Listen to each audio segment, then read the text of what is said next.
Forgive the reference, but this is a place where heaven and earth are easily confused.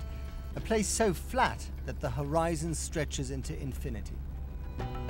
Everything you see below and beyond is owned by the man flying the plane. 500,000 acres of pristine wetlands sitting on top of one of the world's largest water reserves. And these are just his properties in Argentina. In Chile, he and his wife own 3 times as much, including a volcano or 2.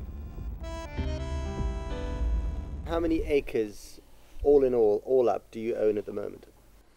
I think that we're down from somewhere around 2 million down to about 1.7, somewhere in that area. We don't keep a daily tally, I tell you.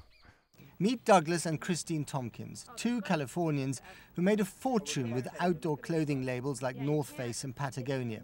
They sold their businesses to buy up large chunks of Latin America. Their mission is to save animals from extinction, and since the locals aren't doing it, they think it takes outsiders like them to step in. I think everybody knows we're in the middle of a great extinction crisis, and the likes of which nobody's ever at least understood that took place in the past. It's sort of like your body. I mean, okay, off goes this finger. Oh, we can take that hand off. We can do without that foot. We can do without that kidney. We can do without that eye. Oh, we could get by with one ear. But we're tremendously diminished, and the ear and the kidney and the arm and so forth are not growing back. And here's what it's all about. This is the nearby lagoon of Iberá, pristine marshland that has become a refuge for a whole lineup of endangered species. This lagoon is a great example of biodiversity. 350 species of birds, 40 species of reptiles, here alone. And here's my favorite. The Cayman alligator having a snooze in the afternoon sun. Nearby, a marsh deer, endangered not by alligators but by human development. And the curious capybara, the largest rodent on the planet, found only in this part of it. You'd have thought it's pretty difficult to argue with any of the aspects of the conservation project being launched by the Tompkins just up the road from here. But then you'd be mistaken, because here in the local town of Mercedes, where I'm surrounded by the symbols of Argentinian patriotism in the main square, opposition to the Tompkins is being fomented by none other than the Catholic Church. With the guard dog like this, any clergyman needs to be taken seriously, but especially the chain-smoking Padre Adis. He and 3 other priests have issued a letter condemning the Tompkins for owning too much land. We didn't mind it when rich Argentinians owned all this land, he told me, but now all these foreigners, especially Americans, are gobbling up our acres, and soon this won't be Argentina anymore.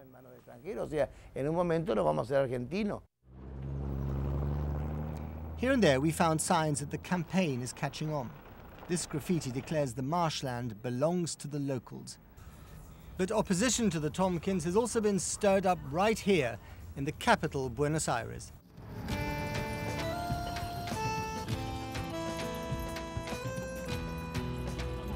In a city still recovering from the economic and social travails of 5 years ago, when the economy here imploded, the slums sprout. Filthy rich and dirt poor live uneasily side by side. The church, you might have thought, has its work cut out. The Santa Ana Church is one of the oldest and most venerable in this predominantly Catholic former colony of Spain. From coups to military dictatorships to the Falklands War and an economy in meltdown, they've seen their share of crises. But what they're worried about today is that Argentina's devalued currency has made local land cheaper than ever for foreigners. Softly spoken with impeccable manners, Father Boquín is the spokesman of the Archbishop of Buenos Aires. His boss has issued a communique criticizing foreigners, especially Americans, for owning too much soil.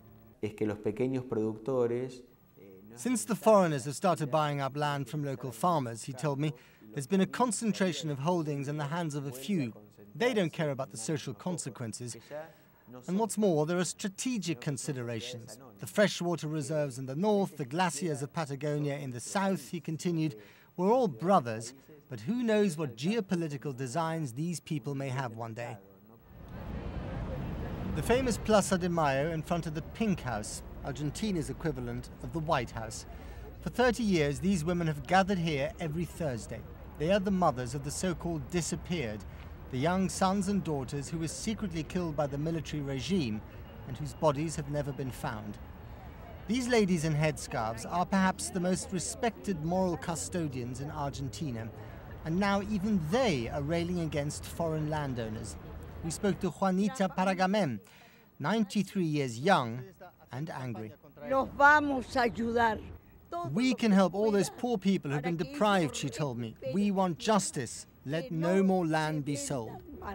The irony is, of course, that the land has been legitimately bought and that the Tompkins are in the business of actually giving it back to the government as national parks.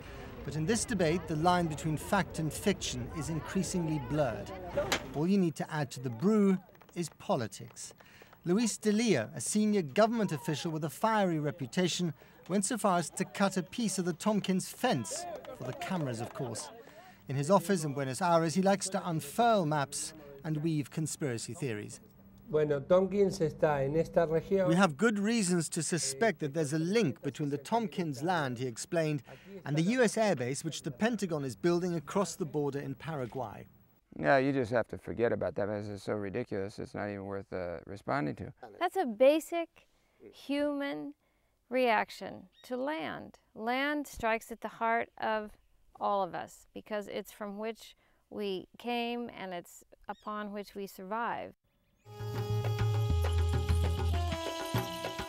And so here in the middle of nowhere, in the heart of Argentina, a pressing question of our time: can we save the planet and respect national boundaries all at once?